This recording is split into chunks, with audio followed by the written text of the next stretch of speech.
L'escoltisme és un moviment d'abast mundial que treballa pel desenvolupament integral dels joves a través de l'educació en el lleure, fundat l'any 1907 a Anglaterra per Sir Robert Baden-Powell, general d'exèrcit britànic, que posteriorment es va estendre a un gran nombre de països. Actualment, l'escoltisme es defineix com un moviment educatiu per a gent jove, autogovernat, independent i no partidista, de base voluntària, obert a tothom sense distinció d'origen, nacionalitat, poble o creença, d'acord amb una finalitat i uns principis compartits i un mètode propi.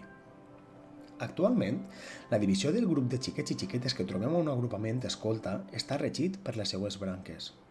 Castors, format per xiquets d'últim any d'infantil i primer de primària. Llops, de segon fins a quart de primària. Exploradors, de cinquè de primària fins a primer d'ESO. Pioners, de segon fins a quart d'ESO. I per últim els companys que comprenen l'etapa del batxillerat fins a primer any d'universitat.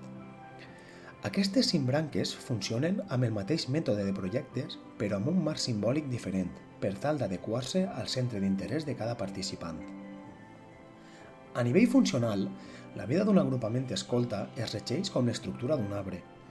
Baix de tot estan les arrels que formen tots els agrupaments mundials. Més amunt trobem el tronc, que l'anomenarem agrupament escolta. Tot seguit, observem com el tronc dona pas a les branques on trobarem la divisió de l'agrupament per grups d'edats. I en cada branca podrem observar com naixen petites branques que simbolitzen el treball per grups reduïts, on ja per fi trobarem les fulles que representarien cada xiquet i xiqueta que formen l'agrupament. El mètode de projectes escolta està format per la participació activa del xiquet i xiqueta com a eix del projecte, sent ells els creadors del mateix. Aquest mètode diferencia diverses etapes que s'hauran de superar a l'hora d'aconseguir realitzar satisfactòriament el projecte que els participants hagin triat. És important una bona estructuració, ja que el treball en grups reduïts provoca que cada xiquet i xiqueta tinga l'atenció necessària per desenvolupar el seu rol dins del mètode de projectes i aquest el serveixi per aconseguir l'objectiu de realitzar satisfactòriament el projecte desenvolupat. Així mateix, l'escoltisme pretén transformar el marc simbòlic social en un més proper a la metodologia Scout per crear un marc simbòlic que entenguen i que els serveixi per a després trobar el seu lloc a la societat.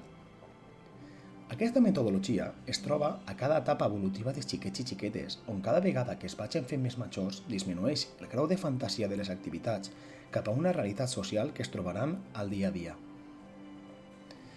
Aquestes etapes es recullen en la progressió personal de cada individu escolta, partint del treball metodològic del mètode de projectes. L'escoltisme es regeix 4 camps importants per a treballar la progressió personal. La relació amb un mateix, la relació amb els demés, la relació amb el món o la natura i la relació amb la transcendència.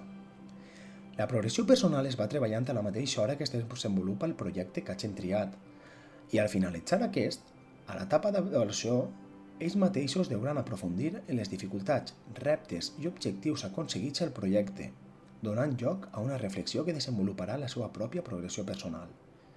Evidentment, tot aquest treball educatiu naix dels responsables que tenen l'obligació de complir amb la metodologia Scout, compromesos a ella, uns educadors capaços d'adquirir diferents rols que puguen ajudar en el progrés de cada xiquet i xiqueta, un educador que ha de ser un model a seguir i a tota hora un suport i un acompanyant per als nostres xiquets.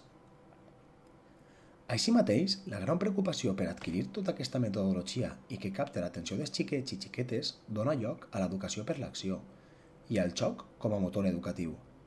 No obstant, als Scouts podem observar també altres activitats com dinàmiques variades, lectura de textos per a una posterior reflexió, activitats físiques com el senderisme i altres. Per tant, com ja hem vist, els Scouts és alguna cosa més que dur una panyoleta al coll. És un moviment educatiu amb un complet engranatge metodològic amb una missió molt important: fer d'aquest món un millor.